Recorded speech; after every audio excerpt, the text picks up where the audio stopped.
So here we go. So autism spectrum conditions in the early years foundation stage. So supporting autistic children in the early years setting. Okay. These children do not need to have a diagnosis. You can just have a hunch. Okay, please don't wait until a child has a diagnosis. You could be waiting a long time. These are strategies that if you think a child may be autistic, you can be putting into place straight away. Okay, but before we get into that, I'm just going to have a little chat. Sorry if you're a regular and you've heard this a gazillion times, but if you're one of our new colleagues, this should hopefully be very interesting to you. Firstly, the housekeeping rules are cameras on or off. I really don't mind. It's the evening time. We're all trying to relax. But do please keep yourself on mute at all times. There will be a Q&A session at the end where we stop recording and we can have a sort of group discussion or there's a child in my setting who, please, can you help me? So if you see a slide and you think, oh, I've got a question, I'm not sure I remember it until the very end, pop it in the chat box straight away. I won't look at it yet, but at the end I'll come back to it. Come and go as you need. There might be children at home, dogs at home, cups of tea or something stronger. If you need to go and grab something, please do. The slides will be emailed to you. Damon has them already. Once you've filled your feedback form out and submitted your email address on that, that will unlock the slides being emailed to you. So don't feel like you have to make copious notes. You don't. These webinars are and always will be hosted by our fabulous Reach Out Stronger Practice Hub team. So we've got Damon, Victoria, Jess and Lisa, and we have Damon and Lisa on with us tonight. So thank you to them for joining us. Stronger Practice Hubs. I think we've been going for about 18 months now, just over. And they have been supporting early years settings to improve outcomes for children across the early years foundation stage, not just speech and language. There's 18 Stronger Practice Hubs across the UK. Ours is based at the Barn Nursery School in Greenstead Green. So the Stronger Practice Hubs were commissioned by the Department for Education as part of the early years education COVID-19 recovery. And actually, we've just had our funding extended in March for another year. So we'll be running until at least March 2026, which is really exciting because we can provide all this amazing training for you. Something that you can all access anytime is the early years evidence store. So this is a web-based resource that you can use if there's anything where you think I'd like to check the latest evidence, because obviously being an evidence-based practitioner is very, very important.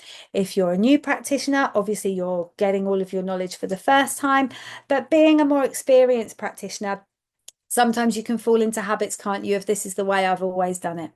And it's sometimes good just to make sure that what you're doing does actually, match up with the current evidence. So it's got lots and lots of different domains. English is an additional language, play, speech and language, numeracy, literacy. So you can go and have a look on there and see what research is there that you can back up your practice with. The hub also offers bespoke support. So we know, don't we, that childcare isn't a one size fits all. Settings are different, children are different, demographics are different.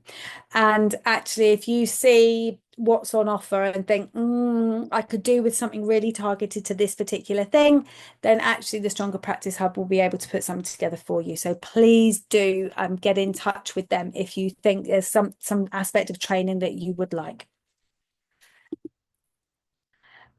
Here's where to find us on socials. So these are where you see the dates for webinars, dates for face-to-face training, conferences, childminder meetups, all fully funded and free to you. So please do use the hub. It's an incredibly valuable resource.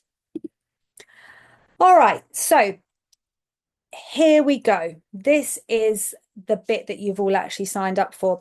As we've got some newbies, I'm just very quickly just going to tell you a little bit more about me.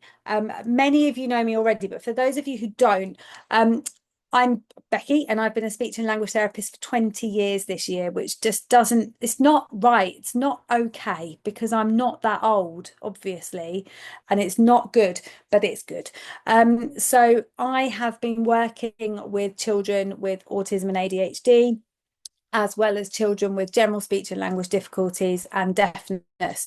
I'm the mum to two daughters, one of whom is diagnosed with ADHD, and one we are awaiting on an autism and ADHD diagnosis as well. So as well as living it in my work, I live this at home too. So hopefully I can bring you a slightly more authentic feel to the things that we're going to talk about this evening.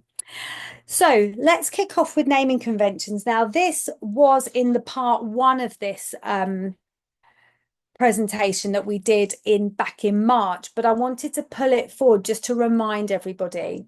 So as we're moving towards a more neuro-affirming approach and kind of celebrating neurodiversity rather than seeing it as a problem, we are trying to sort of phase out the word disorder. So instead of saying autism spectrum disorder, we're trying to move towards saying autism spectrum conditions, which I think is a much kinder way of describing autism. So when you see ASC, there's nothing to worry about. It's nothing different. It's just a slightly kinder version than ASD. So the autism spectrum we now know is not linear. It used to be that we thought a child was very, very, very autistic or not very autistic.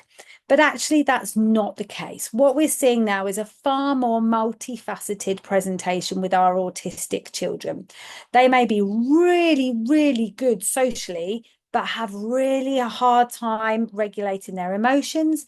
They may be really good with their executive functioning, so that kind of planning ahead and thinking about what's coming, but have real sensory sensitivities.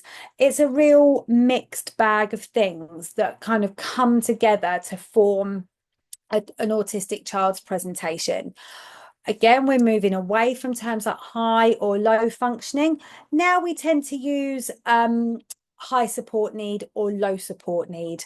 And we don't use the term Asperger's anymore either. You can Google why that is at your leisure if you want, but in a nutshell, Dr. Asperger wasn't a very nice man, so we're trying to move away from that one as well. So let's think then that we've done a bit of theory, and if you want to look a bit more about autism theory, autism diagnosis, how autistic children present, by all means pop onto the YouTube our YouTube channel and have a look at my webinar from March, which will cover all of that theory for you. This is now getting into the nitty-gritty of I have an autistic or suspected autistic child in my setting. What can I do and how can I not be scared? So the basics then. The first thing to do is don't approach autism as a deficit or a negative. Okay, it's very easy to think, oh dear, this is going to be difficult, or this poor child, or something like that. No, autism is just a different way of perceiving the world. It's not a deficit, and it's not something that should be approached negatively. The key thing you need to do is start engaging with the child's family and key caregivers. Whether there's a diagnosis in place or not, the best thing you can do is start to build that really strong relationship with the child's family or caregivers. Use simple language with the child where possible. Please try and avoid non-literal language. So we call it idiomatic language, things like, oh, it's raining cats and dogs, or pull your socks up. Those phrases that don't mean what they say, okay? Keep routines consistent where you can. This is a real biggie, and I'm going to go into this a little bit more later. If you can't, and we know you can't, because things happen, don't they? Dress up days or, well booked day. Please give plenty of warning when things are going to change. And please communicate them to the parents, because if you have proactive parents, they're going to be starting to prepare the child for this day weeks in advance, not days in advance if possible. Get to know the child. So what are their triggers? What things are going to dysregulate them? Equally, what are their strengths? What can we lean into in these children? What can we do to bring the best out of them? How are they going to communicate their dysregulation to you?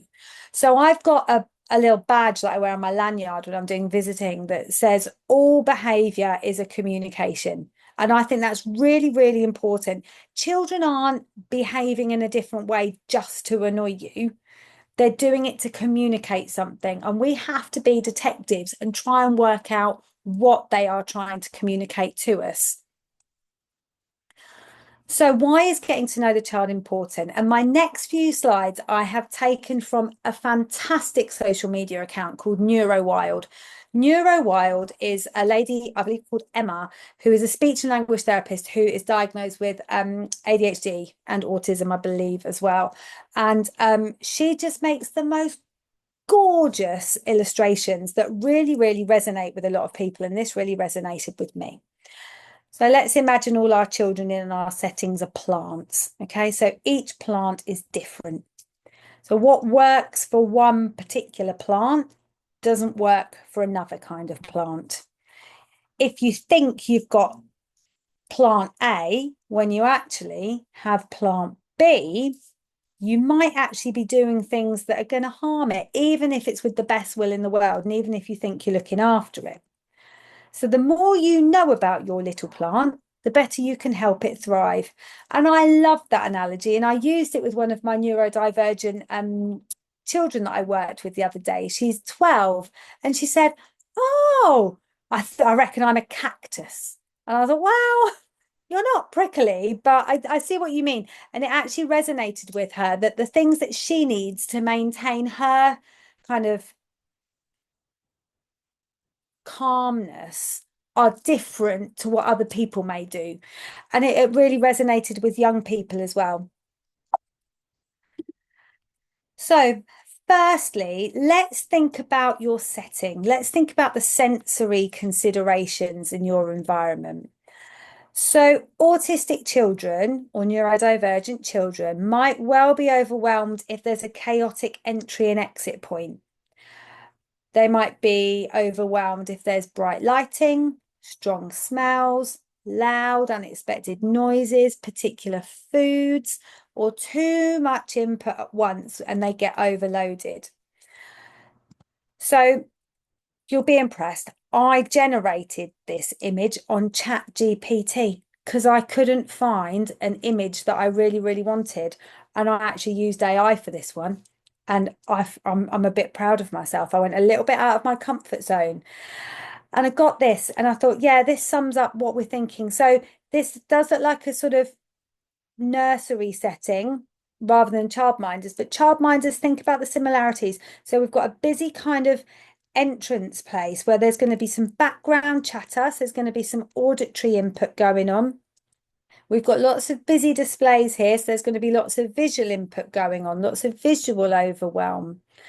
Autistic children don't always look at a face. They look at the mouth and take that in. They look at the nose and take that in. They look at the eyes and they take that in. They look at the movement of the face and they take that in. They may well be taking in 4 or 5 different things visually, as well as what you're saying to them. So if you think about all the things already that are coming in, we've got the background chatter, all the stuff from your face, all of the busy displays, people coming and going, a noisy hard floor potentially that's going to be quite echoey, a brightly lit place. And this is this child's first experience of the day.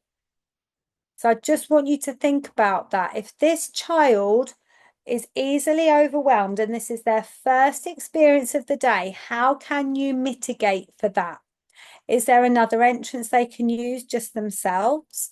Could they maybe come 10 or 15 minutes after the main surge of children? If you're a setting that has we all arrive at the same time, could we move back 10 minutes earlier or 10 minutes later? Could you perhaps take them straight into the setting area that they're most comfortable in and take their bag and their coat from them and hang them up yourself? This is what we need to just be thinking about is, how can I make this better? Because you know your settings better than I do.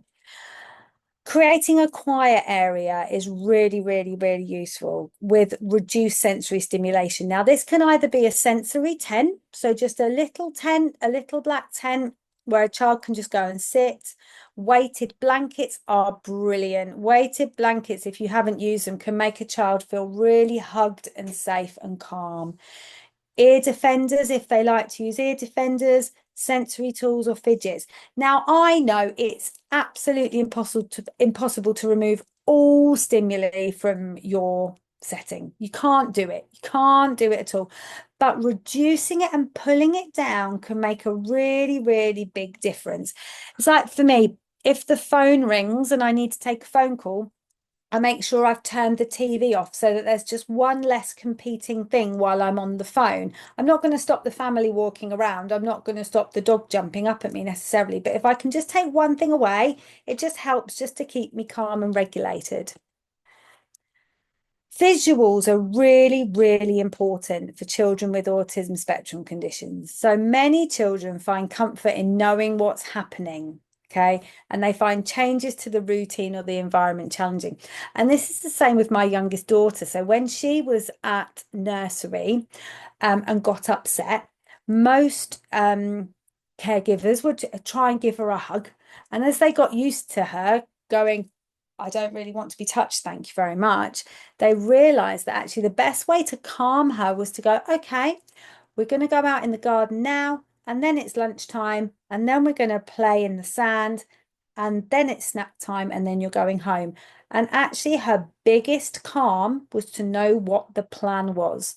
And if children feel safe and secure, they are more likely to learn.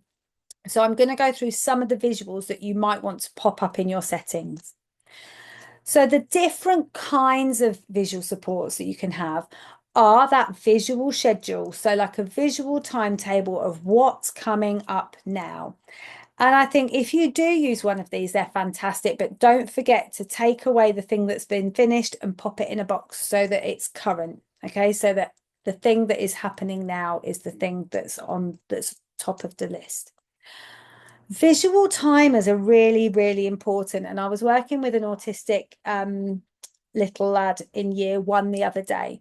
And mum was saying, he just keeps on interrupting our conversations. And I keep going, just wait a minute and I'll get back to you in a minute. And actually, we thought to ourselves that actually what child knows what a minute is?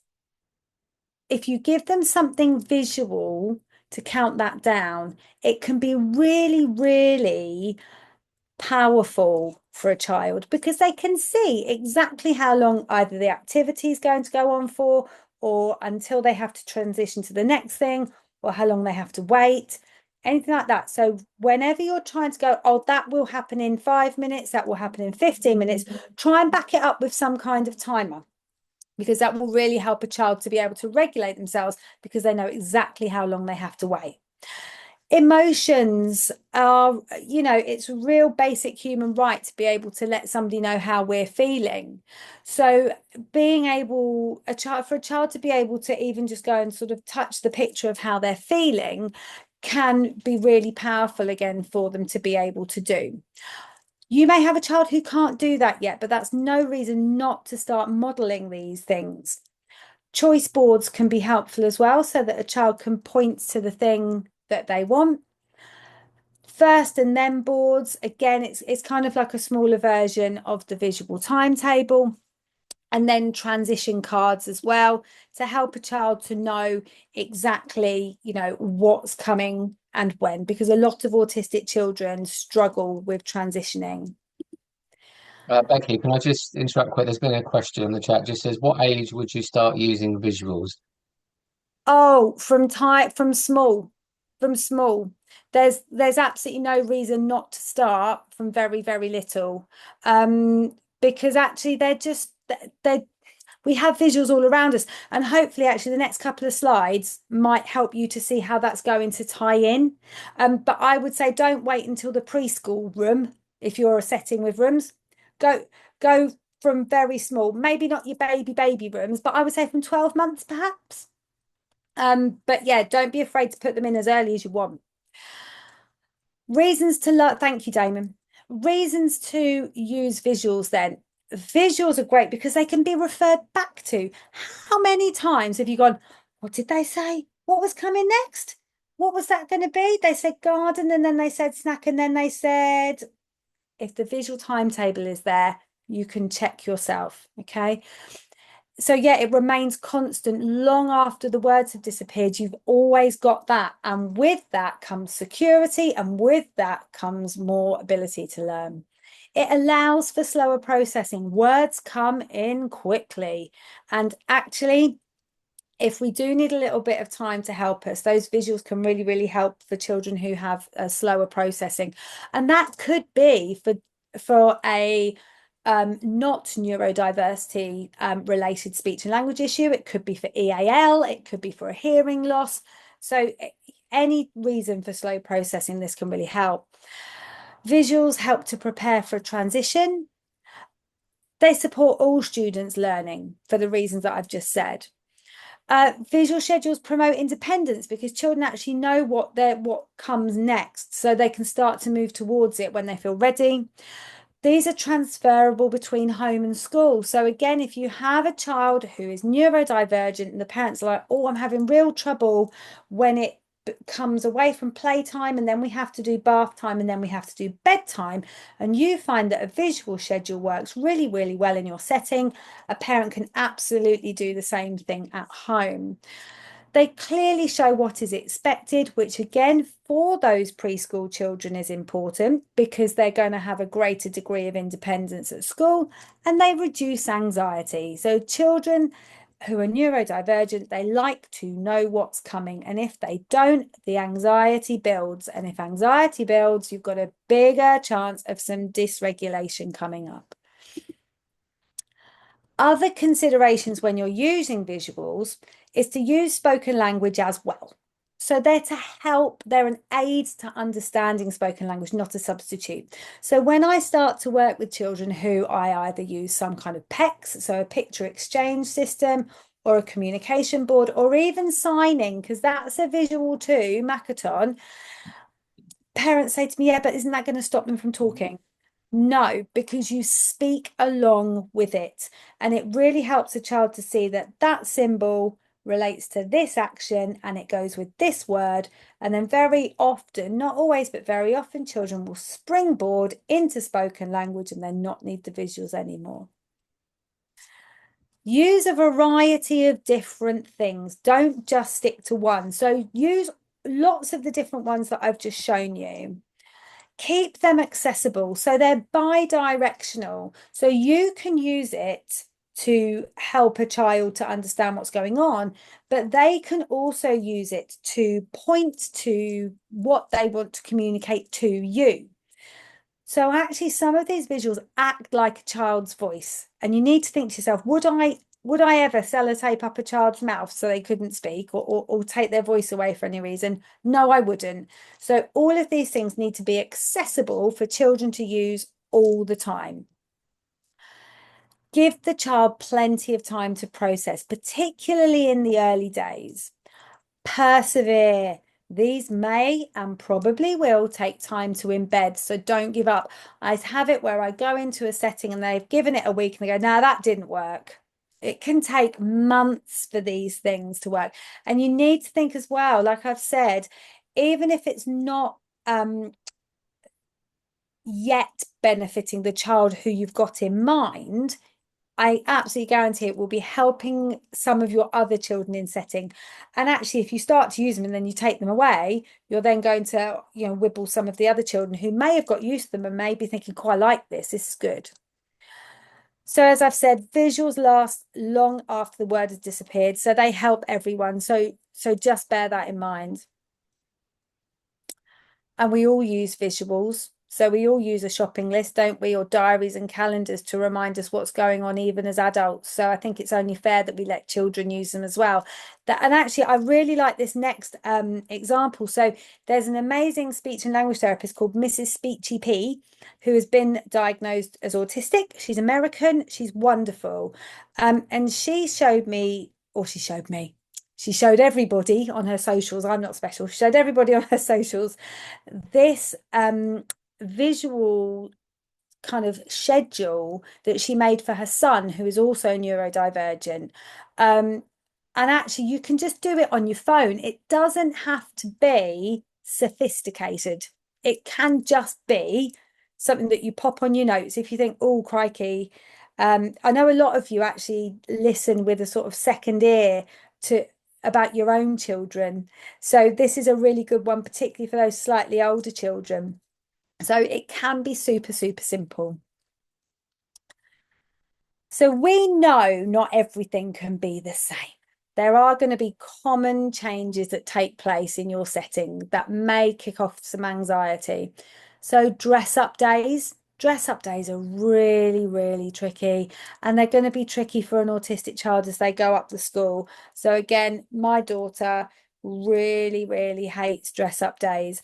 Luckily, we're at a school on World Book Day where they just say, you can just dress as someone who enjoys reading a book, i.e., your normal clothes. But some children do find not only having to wear the costume themselves, but everybody else looking different, really quite tricky. And that can take some management and some really good communication between you and the family. Substitute staff. If a child is really, really used to their key person, key people in the room, and there's somebody different, that can be very, very tricky. So again, even if you know this is coming up and somebody's going to be on holiday and you've got somebody standing in, if you can get a photo of that person and give it to the parents, they can start to do some work with the child on that, and so can you. Certainly for some childminders, I know that during school holidays, you may have some older siblings or older children in. So different children or absence of familiar children can throw an autistic child. Transitions to school and maybe other early year settings can be hard to manage.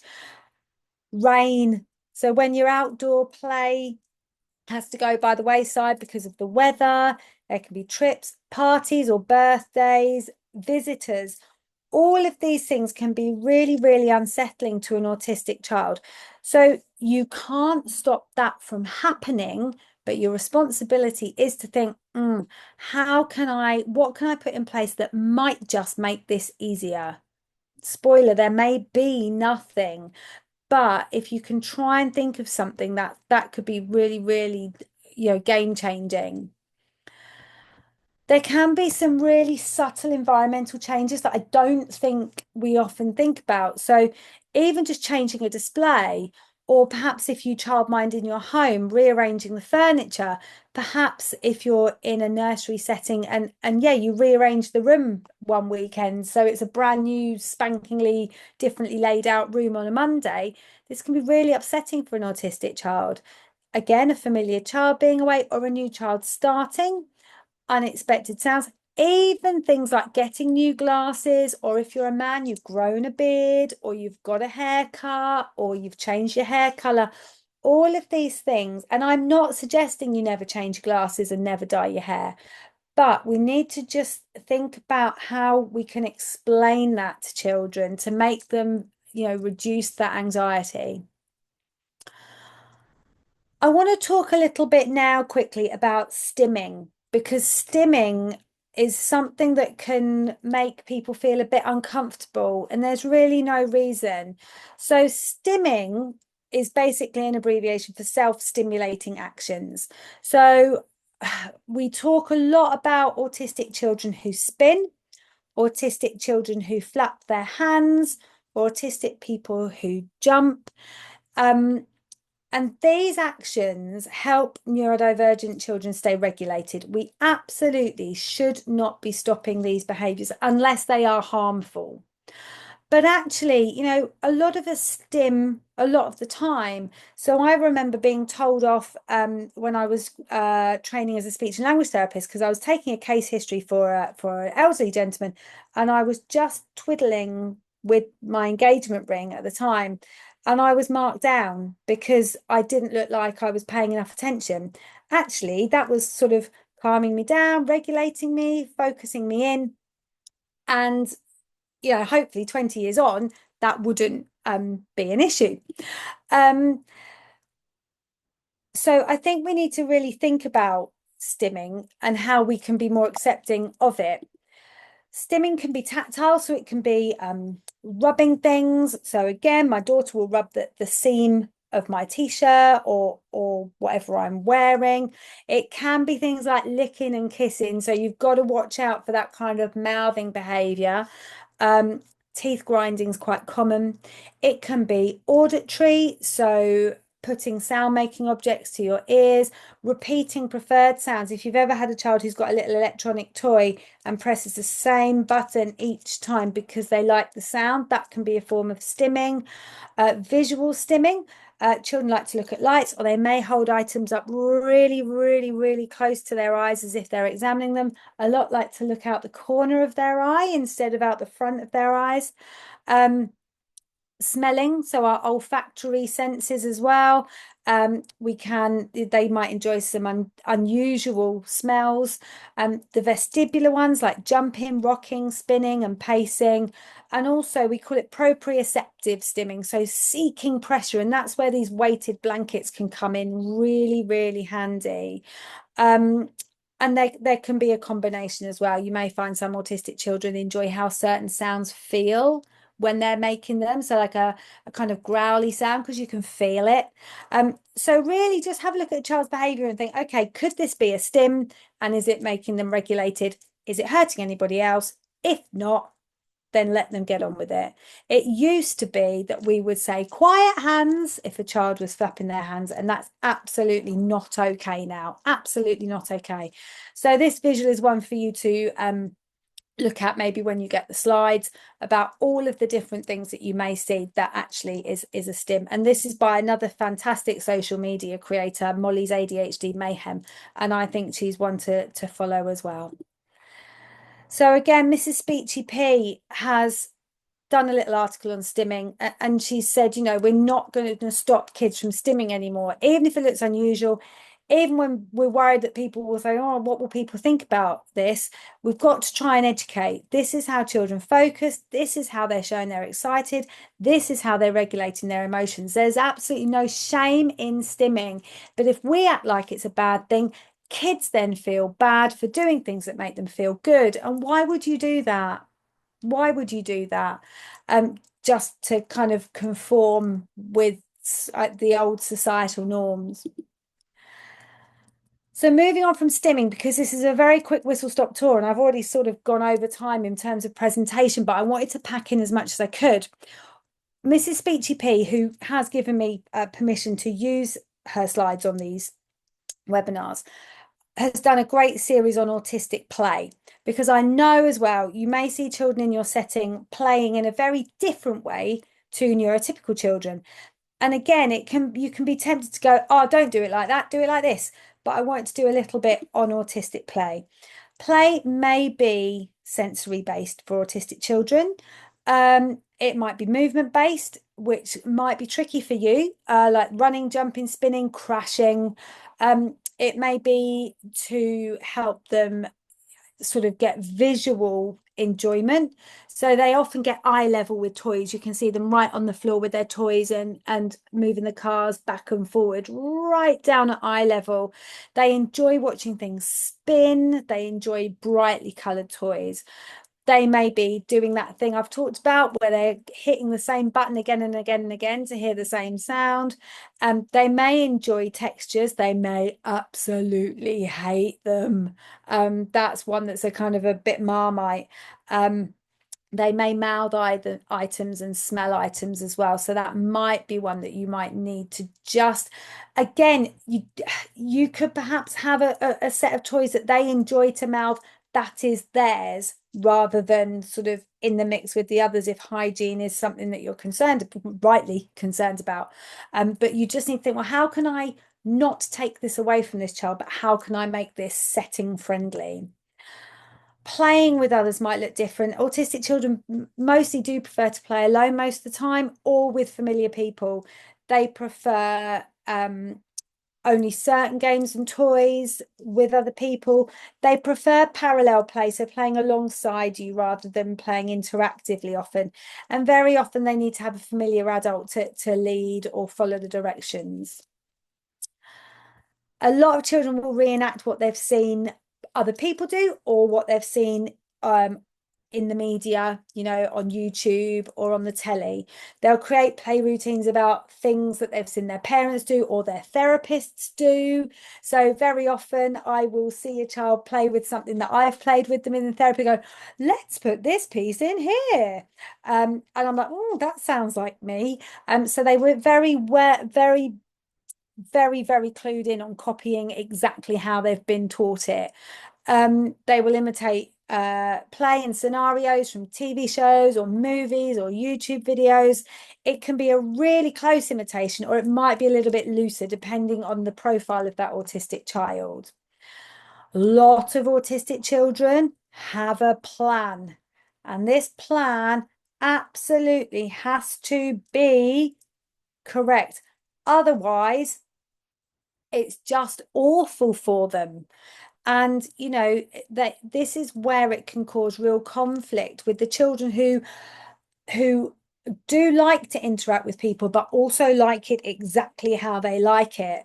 They may find it really challenging if changes are suggested, or become upset if it doesn't stick to the plan they had in their head, even if that child hasn't communicated the plan. And so the other children or adults have no way of knowing what they wanted. The plan was there, and if it deviates, it's tough. It's tough for them. Children who are autistic often play with non-traditional toys, or they play with traditional toys in non-traditional ways. They like light switches, opening and shutting cabinets, spoons, strings, sticks, rocks. They might kind of scavenge for items that have similar features, like all things that are long or all things that are blue, and kind of, you know, keep sort of hoarding them together. They might turn cars upside down to watch the wheels spin. I have a little boy who loves wheels and just goes round and round, round and round, round and round, from the wheels on the bus go round and round. And that's his way to kind of regulate himself, round and round, round and round. Some of them hold toys in their hands wherever they go. They like to organize items, so it's the very stereotypical autistic play, isn't it, of lining the toys up, or grouping them by size or counting. And actually, again, it used to be that we would come along and take that beautifully created line apart and go, no, you want to take this car and you want to, you know, drive it around this mat, or you want to roll it down this ramp. No, the autistic child absolutely does not want to do that. And it's very upsetting to them. Actually, their play is lining up. So our responsibility is bringing the play to that activity, go, wow, this is such a great line. This line is really long. I think you've had so much fun making this line. Can I put some things on the line? Yeah. Rather than going, no, you don't want to do it like this, you want to do it like that. Play might be considered immature for their age. They do like cause and effect toys, like pop-up toys, for a long period of time, even, you know, when you feel they probably should have gone beyond it. They don't like to use toys in ways other than what they're intended. So I have real trouble when I'm starting to teach things like in, on, and under, because I'll say something, oh, could you put the cat under the cushion? And I've had autistic children go, no, why would you do that? That's not where it belongs. No, I can't do that, because that's just not how it is. So you do find, sort of with your slightly older autistic children, that they won't engage in playing with things in anything other than the way they feel they should be played with. And they do better with simple games such as tag, rather than those more complex games and activities. So as I've just said, instead of trying to stop or change the kind of play, sit next to them, imitate the play, show them you can enjoy the things that they like too. And I've decided while I was writing that last bit that actually doing a webinar on autistic play would be really useful. So later on in the year, because we've got the plan for the next few months, I'm going to come back and do a session on autistic play and how to kind of work with a child who's displaying autistic play in your setting. So the take-home message then is, don't be scared. And I don't want that to sound patronizing, but sometimes you can go, oh my goodness, that I've got a child in my setting, they're stimming and spinning, and I don't know how to talk to them, and they're dysregulated. How can I make this child feel okay? And I hope that this has helped a bit. Consideration is key. Look at the situations and think to yourself, what might feel strange? What might throw this little person? So, and think about yourself. So I get thrown by things. Like if I arrange to go to the pub with someone and they go, oh, I invited this person along as well. I hope you don't mind. In my brain, I'm going, I actually do mind very much because I had a plan that you and I would have a chat. And now there's a third person here. And now this has changed it. Luckily, I'm a 45-year-old woman with coping strategies. But if you were a small person and that hadn't gone to plan, what might, that would throw them. Get to know your child's communication behaviours. Can you see when they're becoming dysregulated? What can you do to help? Communicate with the family. They may be the best people to tell you exactly how you can help. Don't stop stimming behaviours, and remember that all play is valid, even if it doesn't look typical. Coming up next in June is one that we've had a few people ask for in a roundabout way, syndromes associated with speech and language delay. So I've had a few people ask to touch on certain syndromes. So I thought I'd pull them all together and have a little look at the syndromes that associate with speech and language delay. So a little bit more medical, this one perhaps than the other ones that we've done, but I think excellent background theory.